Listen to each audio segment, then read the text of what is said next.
C'est un fait, les enfants ont besoin d'attention, de reconnaissance, de la validation, de l'amour de leurs parents pour s'épanouir correctement en tant qu'enfants et donc dans leur vie d'adulte. En plus, bien évidemment, de la satisfaction de leurs besoins physiques. Bonjour les Sunshine, je viens aujourd'hui vous parler de 9 conséquences d'un manque d'amour pendant l'enfance et également les solutions que je peux vous apporter à cela. Alors je ne suis ici pour blâmer personne. Je suis ici pour partager une expérience personnelle, un vécu personnel et un vécu qui est vécu par beaucoup d'entre nous. Certaines personnes en sont conscientes, d'autres ne le sont pas et ont les conséquences que je vais donner aujourd'hui et réalisent les choses. Je ne suis pas là non plus pour blâmer mes parents, je ne suis pas là pour blâmer les parents de personnes que je connais, je suis là pour dire ok, c'est un fait réel, nous sommes énormément de grands enfants à se sentir blessés, à s'être sentis blessés. Et pourquoi nos parents peut-être nous ont blessés? Parce que eux aussi ont été blessés et n'ont pas réglé leurs blessures. C'est pour ça que j'aime à vous dire de régler vos blessures ici et maintenant. À ce jour, j'ai 30 ans, je fais encore de l'hypnose pour régler des choses du passé. Il s'agit vraiment de passer à autre chose. De lâcher le passé, de le mettre derrière, mais c'est pas aussi simple. Certaines personnes ont un passé très douloureux, d'autres personnes ont un passé, ça va, c'est ok. Tout le monde doit lâcher son passé. On n'oubliera jamais les choses, les souvenirs qu'on a, bons ou mauvais, on ne les oubliera pas. Mais pourquoi il faut le lâcher ce passé? Parce qu'en fait, il s'agit de vivre l'instant présent, de vivre avec votre vie d'aujourd'hui. Parce que si vous êtes sans cesse dans le passé ou dans une crainte du futur, vous n'êtes jamais là. Jamais là. Donc, soyez là déjà. Ça, c'est un point très important. Donc, personnellement, les conséquences de ce manque d'amour me suivent encore aujourd'hui, mais je fais des thérapies depuis que je suis petite pour plusieurs raisons. Il y a des moments où j'ai continué des thérapies alors que je me sentais bien, mais parce que j'ai cette quête personnellement d'évolution dans cette vie, mais d'évolution de mon âme qui, elle, est éternelle. Votre âme est éternelle, quelles que soient vos croyances de toute façon. Ce qui compte, c'est cette vie-ci, mais ce qui compte, c'est de vous sentir bien dans cette vie-ci et de libérer les fardeaux, les poids lourds. Vous avez un sac à dos qui est méga trop lourd à porter, alors j'ai envie de vous dire, lâchez ce sac et vivez votre vie. Parce que si vous êtes conscient de la réincarnation et tout, vous portez des choses de votre lignée, de vos vies passées, de votre karma, enfin des tas de choses. Donc vous pouvez aussi ressentir un manque d'amour dans cette vie qui vient d'un manque d'amour qu'en fait vos parents ont ressenti avec les leurs ou vos arrières et ci et ça. Ça va très loin. Donc le but c'est, on se nettoie, on se libère et on vit notre vie maintenant, ici et maintenant. Mais c'est pas toujours aussi simple. Parce qu'il y a des grosses parts inconscientes. Et ce qui se passe dans votre vie de 0 à 7 ans, eh bien, vous n'en avez pas des souvenirs aussi clairs que le reste. Et c'est ce qui forge vos réactions toute la vie. Alors, je vais vous parler d'un petit schéma. C'est pas tout blanc ou tout noir, mais c'est clair qu'en fait, on va pouvoir discerner la différence.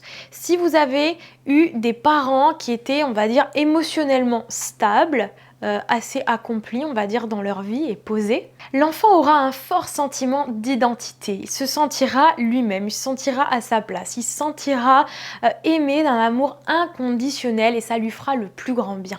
Et par rapport à ce qu'il aura reçu comme amour sécurisant de ses parents, l'enfant n'aura pas peur de l'amour et ressentira cette sécurité dans les profondeurs de son monde intérieur.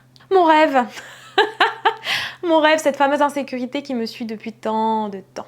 Deuxième cas de figure, les parents que je vais catégoriser comme malsains, mais c'est pas forcément à mettre dans une colonne, une case comme ça, mais c'est pour vous dire qu'il y a quand même des parents qui vont refléter sur leur enfant quelque chose de toxique parce qu'eux-mêmes ont des traumas qu'ils n'ont pas gérés et qu'ils vont répercuter sur leurs enfants. C'est un fait, c'est la blessure qu'ils ont eue et qui se répète.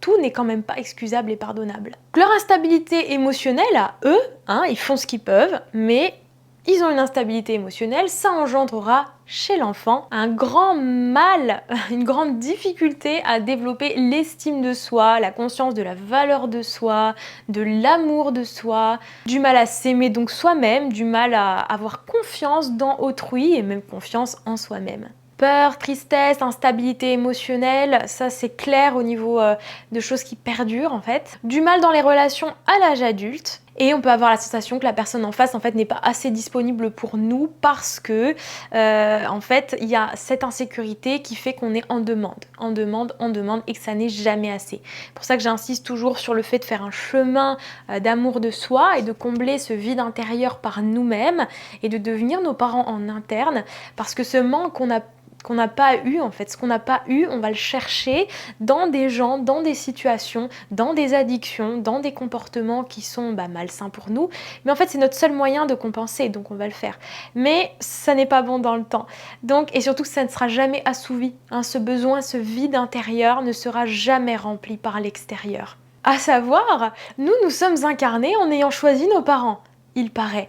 Donc, tout est juste. La vie ne vous donne pas d'épreuves que vous ne savez pas surmonter. Personnellement, je vis dans le sud, la vie que j'ai aujourd'hui, que je me suis créée aujourd'hui, je ne l'aurais jamais eue si j'avais pas eu tous les traumas de mon passé. Quand je suis partie du nord pour venir dans le sud à peine 16 ans, que j'avais passé 3 ans à faire des séjours hospitaliers pour anorexie avant de descendre dans le sud toute seule, autant vous dire que j'étais littéralement paumée, archi paumée.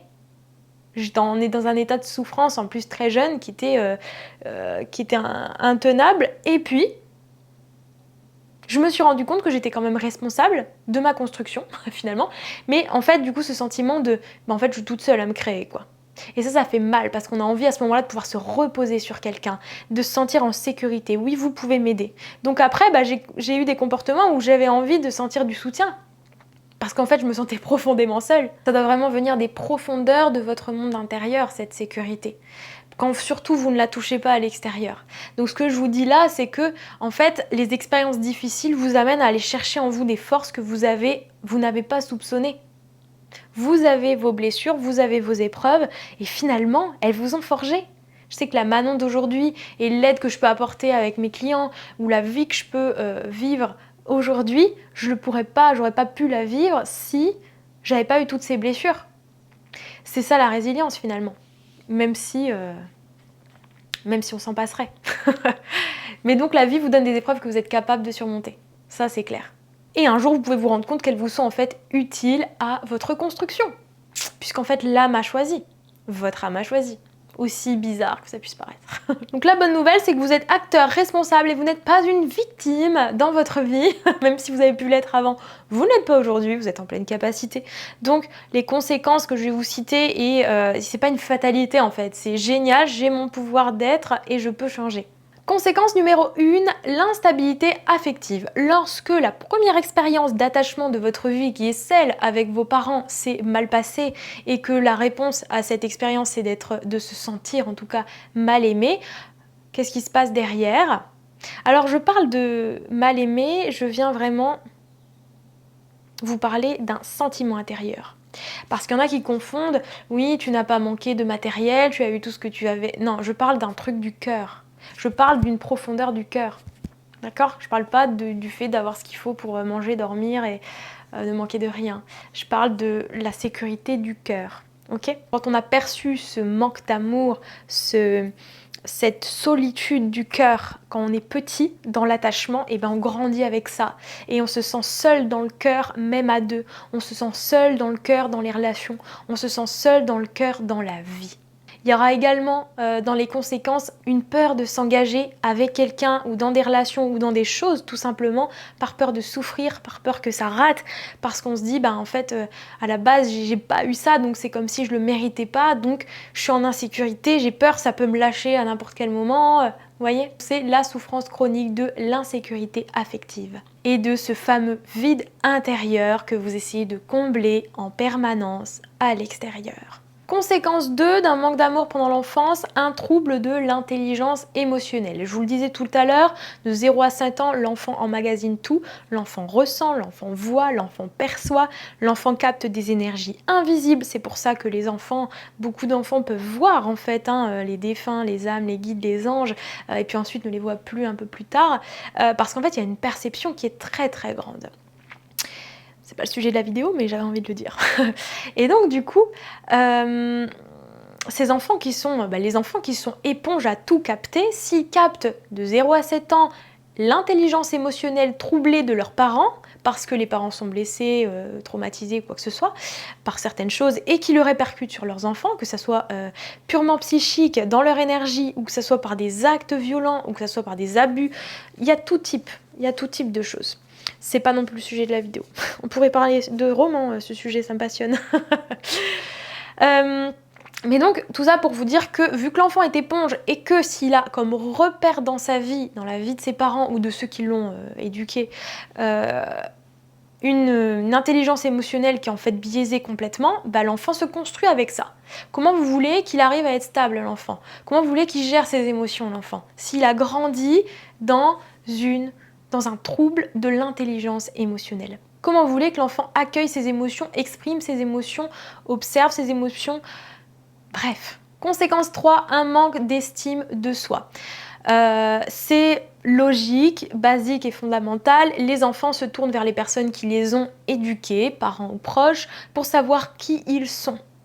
Donc si l'enfant n'a pas été reconnu dans qui il est, valorisé dans qui il est, et qui a eu par exemple ce côté de tu n'es jamais assez bien, tu dois faire mieux, si ça, ou je veux diriger un petit peu ta vie parce que c'est moi qui décide de ce qui est bon pour toi, bah, l'enfant ne se sent jamais lui-même, ne peut pas être vraiment lui-même et n'est jamais assez. Donc si l'amour des parents est rassurant, bah, l'enfant se sent bien en étant juste lui-même, hein, avec un amour authentique et une présence authentique. Par contre, si l'enfant ne se sent pas assez important au regard de ses parents, ou se sent rejeté ou abandonné dans leur ressenti, hein, eh bien l'enfant se dit mais si même mes parents s'intéressent pas à moi pour qui je suis, comment je vais faire quoi? Je suis pas assez bien. Est-ce que je vais mériter le bonheur et d'être aimé et d'être reconnu? Je ne pense pas, puisque mes parents ne m'ont pas fait ressentir ça. Donc vous allez répéter en grandissant des moments où vous vous sentez abandonné, rejeté, ou la simple peur de vivre ça à nouveau qui vous freine littéralement et qui vous paralyse. Ce qui engendre aussi une comparaison permanente aux autres. Si vous n'avez pas confiance en vous, vous trouvez toujours les autres meilleurs que vous. Et ce qui va faire que vous n'allez pas passer à l'action sur certaines choses et vous dévaloriser, c'est un cercle vicieux. Mais il ne s'agit pas de vous victimiser une fois de plus. Vous pouvez reprendre votre pouvoir en prenant conscience de tout ça. Punaise, c'est pas de votre faute, quoi. C'est des perceptions d'enfant. Et votre enfant intérieur, et il a assimilé les choses comme étant une vérité unique. Mais non, pas du tout. Mais c'est génial parce que quand vous prenez conscience que c'est pas de votre faute et que c'est pas non plus blâmer les autres, c'est reprendre son pouvoir, point. Génial. Conséquence numéro 4 de ce fameux manque d'amour dans l'enfance, eh bien un gros manque d'aisance et de facilité dans les relations de couple et d'amour. Là, on est dans l'insécurité à part entière. Si vous n'êtes pas élevé dans un environnement sécurisant par vos parents, vous avez l'impression qu'aucune relation de couple ne fonctionnera. Et dans la vie, c'est soit la peur, soit l'amour, et vous allez vibrer la peur, la peur, la peur et encore la peur.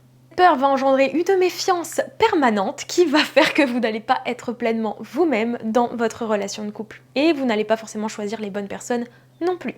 Souvent, il y a ce truc de faire confiance à ceux qui n'en sont pas dignes et ne pas faire confiance à ceux qui en sont dignes. Donc inconsciemment, vous tournez vers des gens qui ne sont pas bons pour vous parce que vous avez d'abord baigné là-dedans.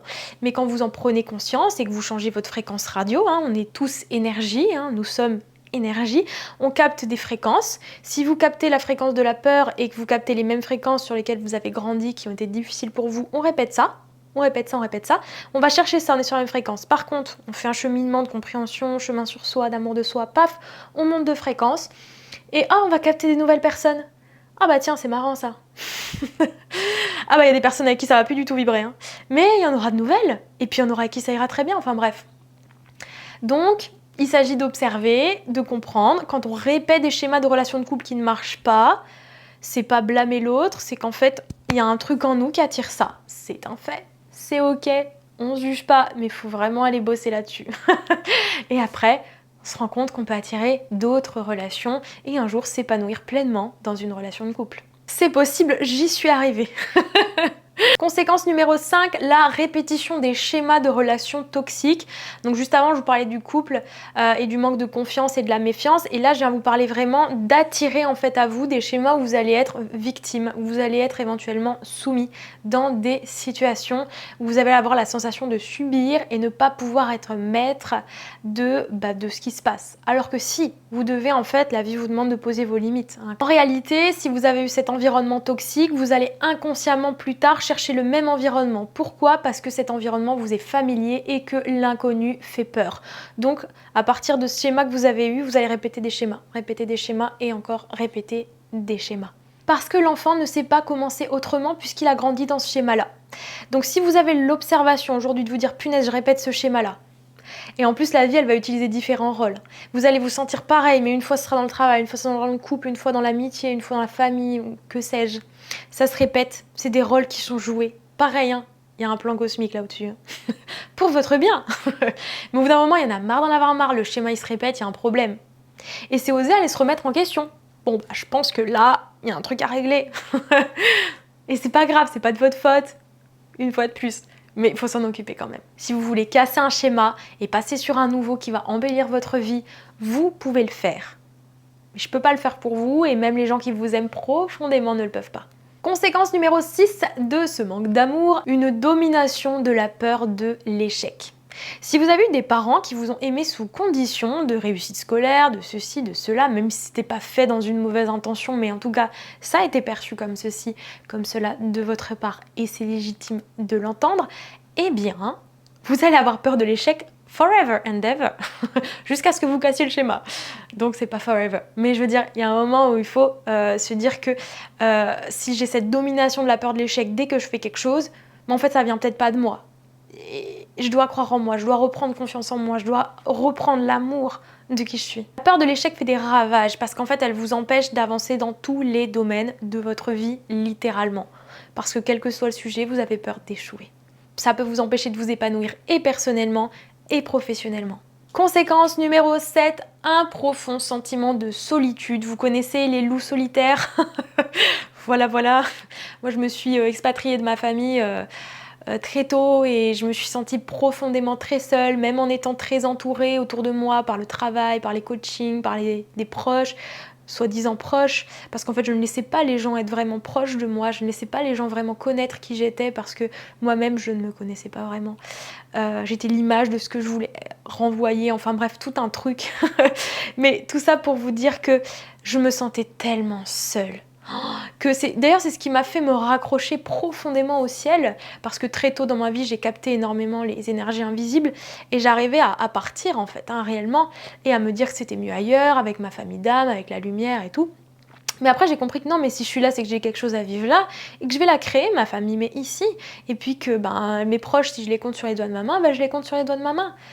Et puis après, c'est reconnecter à être ami avec vous-même, à être aimant avec vous-même. C'est tellement important. Vous avez passé votre vie avec vous, quoi. Donc, ce sentiment de solitude, il vient de l'intérieur de vous-même profondément, en fait. Je vais pas vous cacher que parfois, je me dis encore, punaise, mais en fait, on est tout seul, quoi. Punaise, on est tout seul, on part tout seul. Et il y a des moments où ça me fout le vertige. Ça me fout le vertige encore aujourd'hui, mais c'est la vie et c'est quand même un fait qu'il faut aussi accepter. Il y a beaucoup d'acceptation dans notre vie à avoir, Mais parfois, je me suis même mise en fait à l'écart du monde. Parce que vous savez, quand vous êtes enfant, vous vous sentez carrément mis à l'écart de votre propre famille. Moi, je me sentais à l'écart tout le temps. Je me disais, mais en fait, ma famille, ils s'en foutent littéralement de moi. J'ai été hospitalisée très longtemps, je suis partie dans le sud, j'ai eu des moments sûrement où j'ai voulu faire des appels au secours qui n'ont absolument pas marché. Donc je me suis construite à 2 milliards de pourcents toute seule. Donc voilà, donc là au niveau de conscience de la solitude, c'était assez affreux. Mais finalement, la vie a coulé et puis je me suis construite comme ça et puis maintenant tout va bien là-dessus. Je me sens plus seule de la même manière. Mais il y a un énorme chemin à faire quand on se sent profondément seul comme ça fait très mal et on se dit ça va pas être possible de continuer quoi. Et on en revient toujours à cette insécurité, à ce manque de sécurité du cœur. Je viens parler beaucoup, c'est du cœur. Conséquence numéro 8, soit l'hypersensibilité, soit l'insensibilité. Moi, je suis plutôt hyper. Donc voilà, soit vous allez surréagir à tout, et sentir absolument tout. Et ça, c'est un atout, c'est vraiment une qualité. Mais il faut qu'elle soit gérée au niveau de l'émotionnel. Parce que sinon, vous vous faites submerger en permanence. Donc, le juste milieu de l'hypersensibilité est à apprendre. Tout comme l'insensibilité qui fait qu'en fait, vous êtes tellement blindé, vous avez mis tellement de portes là, que du coup, vous ressentez plus rien. Mais du coup, vous êtes coupé autant du bonheur. Enfin, vous coupez forcément du bonheur à vous couper comme ça et à vous blinder comme ça. La sensibilité est un cadeau à apprendre à gérer. La sensibilité, ok. Et l'insensibilité est à observer parce qu'elle n'est pas non plus normale. Il faut accueillir les émotions, se laisser pleurer, se laisser écrire, se laisser lâcher par différentes techniques psychocorporelles afin de se libérer de ce qui a créé tout cet enfermement. Conséquence numéro 9, des troubles de la santé mentale. Alors personnellement, ça a été l'anorexie très tôt dans ma vie, puis ensuite boulimie, hyperphagie, différentes addictions et troubles de la stabilité émotionnelle, un truc de ouf. Ça chez moi, ça a été très très présent et tout ça. Donc c'est pour ça que je chemine depuis très longtemps avec différentes thérapies et chemin sur moi parce qu'en fait, j'ai tout de suite voulu me sortir de tout ça, mais c'est pour vous dire à quel point c'est un long chemin en fait. Mais ce qui me permet de très bien comprendre ceux qui peuvent vivre la même chose et ce qui est toujours un atout pour les thérapeutes ou ceux qui travaillent dans l'aide aux autres, même si j'ai commencé dans le coaching sportif, ce qui a fait que je m'ouvre à autant de sphères, c'est par le biais aussi de tout ce vécu-là et de tous les apprentissages. Quand on me dit c'est incroyable, on dirait que tu lis en moi, oui parce qu'en fait je sais exactement ce que tu es en train de vivre, parce que je l'ai connu, je l'ai senti, je l'ai vécu et je l'ai transcendé et je l'ai transmuté et aujourd'hui je vis différemment. Il y a aussi ce côté vivre avec, d'accord ? Mais c'est poser votre santé mentale, c'est indispensable pour pouvoir bien vivre votre vie. Et les troubles de la santé mentale chez les enfants qui ont vécu ce manque d'amour profond et de cœur est très fort. Accentué encore s'il y a eu des agressions physiques et de la violence physique. Bien évidemment, les troubles de la santé mentale descendent à un moment dans le corps physique puisque tout est absolument connecté et vous connaissez le mot psychosomatique. Et après, bien sûr, anxiété, dépression, dépendance, diverses et variées, burn-out, enfin tout ça, c'est aussi des répercussions. Et ensuite, ça vient dans le stade maladie vraiment physique. Et puis le stress post-traumatique, tout simplement, quand les traumas ne sont pas digérés, ça crée forcément de l'indigestion permanente au niveau de la matière. Voilà les Sunshine, c'était les 9 conséquences de ce manque d'amour pendant l'enfance. Et donc, comment on fait maintenant ? Déjà, tout part d'une prise de conscience. Je vous le dis, c'est clair, tout part d'une prise de conscience. Si aujourd'hui vous n'aviez pas encore observé certaines choses, c'est super. Une fois de plus, on ne blâme personne, on se reconnecte à notre propre pouvoir, connecté à votre propre pouvoir, vous n'êtes plus une victime, vous êtes en capacité de vous exprimer, de vous défendre, il ne va rien vous arriver. Et il s'agit maintenant de vous dire qu'est-ce que je mets en place dès maintenant pour mon bien. Comment je recultive l'estime de moi, la valorisation de qui je suis, aller dans le sens de mes besoins, dans le respect de mes besoins. Il y a des solutions, ok ? Je vais vous donner 5 points par rapport à ces solutions. Premièrement, vous allez observer votre quotidien. Qu'est-ce qui vous donne des déclencheurs émotionnels ? Qu'est-ce qui vous fait surréagir ? Qu'est-ce qui vous rend mal dans le quotidien ? Première étape, l'observation. Vous prenez un petit carnet de journaling, vous vivez avec ce carnet pendant quelques semaines et vous notez qu'est-ce qui vous fait réagir émotionnellement. Parce qu'avec tout ça, vous allez pouvoir aller à la source de la compréhension de pourquoi ce mécanisme s'est installé, pourquoi l'émotion vient vous transmettre un message. Parce que oui, elle vient vous transmettre un message. Solution 2, engagez-vous sur un travail profond sur votre enfant intérieur qui a plus que jamais besoin de votre amour, de votre côté sécurisant, de votre côté aimant, de votre douceur, de votre bienveillance, de votre compassion, de votre légèreté. J'ai une méditation sur l'enfant intérieur, mais après vous pouvez complètement engager un chemin thérapeutique là-dessus. Solution numéro 3, prenez soin de vous-même. Oui, c'est un basique, prenez soin de votre corps physique, mental, émotionnel, énergétique. Vous pouvez vous engager dans le défi des 30 jours Body Shine ou un coaching avec moi ou avec quelqu'un d'autre, mais lancez-vous dans quelque chose qui va vous permettre de reconnecter à des vraies habitudes du bien-être, à des bases fondamentales, à des choses qui vont vous remettre au centre de votre vie. Solution numéro 4, fixez des limites. Si vous avez grandi avec ces mécanismes-là que j'ai cités avant, eh bien vous avez forcément des moments où vous n'avez plus su poser vos limites, donc il est important de les poser. Toujours dans la douceur, avec la communication non violente et le respect. Solution numéro 5, utilisez votre passé pour savoir ce que vous voulez dans votre vie et ce que vous ne voulez pas dans votre vie. D'où mon ouvrage Un joyau dans une larme, parce que de mes larmes, j'en ai fait un joyau. Je vous dis pas que tout est réglé, mais que la vie est beaucoup plus belle lorsqu'on se libère de certaines choses et qu'on décide d'aller de l'avant et qu'on décide qu'on n'est plus une victime. Alors, chers grands enfants, décidez et agissez. Et chers parents ou futurs parents, cheminez sur vous-même. Soyez dans cette intelligence émotionnelle. par rapport à ce que vous allez transmettre à vos enfants ou ce que vous transmettez à vos enfants. Observez vos comportements. Je suis pas maman, j'ai pas de conseils à donner. Mais juste, on s'observe en se disant qu'est-ce que je retransmets à mon enfant. C'est tout. Si vos parents sont encore de ce monde, tentez une communication avec eux si c'est possible, ou alors écrivez-leur une lettre, ou si c'est pas possible de communiquer, ou s'ils ne sont plus là, écrivez-leur une lettre quand même, et parlez-leur en allant dans la nature, vous posez dans un endroit calme, et adressez-vous à leur âme. Hein, sur ces plans-là, tout est différent, sur ces plans-là, il y a une compréhension bien plus grande des choses, et du plan divin, et du plan qui se passe sur Terre, et des rôles qu'on a joués les uns pour les autres, parfois plutôt douloureux. Donc, communiquer comme ça, il y a des choses qui s'ouvriront, il y a des choses que vous ressentirez et en tout cas ça vous fera du bien. Et ensuite, s'ils sont ici mais que vous n'arrivez pas à communiquer, écrivez des lettres, même si vous ne les donnez pas, ça vous permet de lâcher. Vous pouvez aussi écrire une lettre à votre enfant intérieur ou parler tout simplement, vous retracer des souvenirs, les écrire. Personnellement, quand j'ai écrit mon ouvrage Un joyau dans une larme, j'ai écrit jour et nuit. Alors mon livre je l'ai écrit pendant 3 ans, mais il y a vraiment une période de 6 mois où j'ai écrit genre 8 heures par jour. Ça coulait en moi et je repartais vraiment dans le retraçage de ma vie entière et j'ai tellement pleuré, j'ai tellement eu mal dans mes tripes que j'en ai retrouvé la mémoire de choses post-traumatiques très anciennes, tellement je suis allée loin dans l'exercice d'introspection. C'était au début, au premier confinement, donc c'est pour ça que j'ai eu le temps, parce que sinon j'étais quelqu'un qui était plutôt à bosser à 200 à l'heure. Mais là, à ce moment-là, ça a été viens à l'intérieur de toi et écris, c'est maintenant. Donc tout est utile.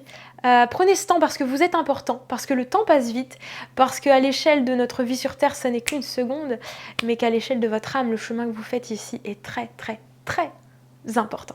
J'espère que cette vidéo vous aura aidé. N'hésitez pas à commenter, à partager tout ce que vous voulez en commentaire. J'accueille. Et puis, partagez cette vidéo parce que je pense qu'elle peut faire vraiment du bien à beaucoup de monde.